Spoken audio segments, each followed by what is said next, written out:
Hala, may katotohanan kaya ito? Mapag-usapan nga natin ang mga previous na partner ni Paolo Avellino sa kasal. Kung mapapansin nyo guys, sa bawat partner ni Pao during the wedding, like Julia Montes, nagsusuot po sila ng veil.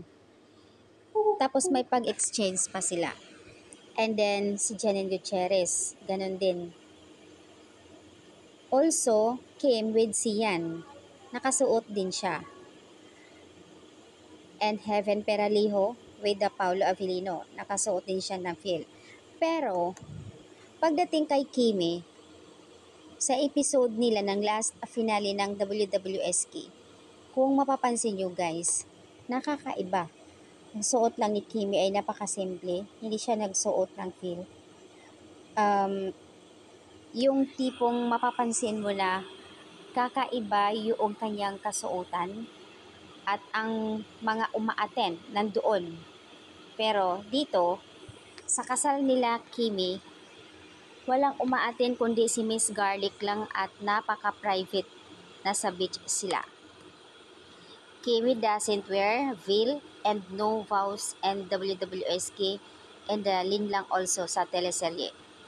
All of them wore a wedding veil and exchanged vows. So, what do you mean guys? 'Di ba? Kakaiba. Julia Montes and Pau.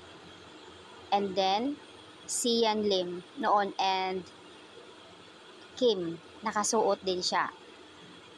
Paulo also and Janine. And then, Paulo to Heaven. So, nito lang. Kaya naman nagtataka ang iba. May katotohanan kaya ito na nagpa-sibil ang dalawa? Aba, parang kakaiba yung mga comment ng mga netizens dito guys, na sinasabi nila na baka nga raw totoo na tinadhana ang dalawa, na baka nagpa-secret wedding sibil ang dalawa. Kaya pala, maging salin lang ay hindi nagsuot ng wedding gown si Kimi or Juliana. Sinadya talaga nila sa civil wedding kinasal.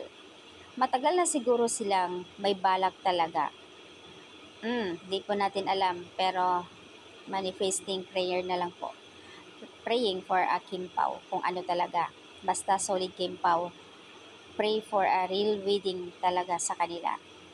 Kung mapapansin niyo po ninyo sa reaction na mukha ni Miss Garlic, na parang nagulat si Miss Garlic siguro na si Paulo nagre-request ng ganyan, ng setup, ng wedding. And yung paghihinto ni Kim sa pagbukas niya ng vow, si Paulo pa ang bungad kaagad. And Kim, hala. And ayaw na niya siguro kasi baka di magkakalayo. At saka pati yung ring nila magkakaiba na design. So madaming napapansin nito sa wedding ng Kim Pao sa last episode nila. Ngayon ko lang din napansin na wala nga siyang bilo na sana andoon din kasama. Bawal po siguro magsuot ng gown and bride pag engaged na. Napapansin ng karamihan yung pag kino-compare talaga sila yung kakaiba dito. And nasa tahimik silang lugar. Walang umaatin, only Miss Garlic. So, ayan po yung update guys. Marami ang nakapuna nga dito sa kanila. Kaya, manahimik na lang tayo kung ano talaga. Sana. Pero, expected natin na talagang mayroon na talaga yung mga yan. Hindi lang talaga nila pwedeng i-reveal sa publiko at syempre bawal. At iwas mabash si Kim Cho. Alam mo na. So, ayan po yung update guys. Sana lang din po magkakatotoo yung mga hinala natin. At least masaya ang lahat sa kanilang last video.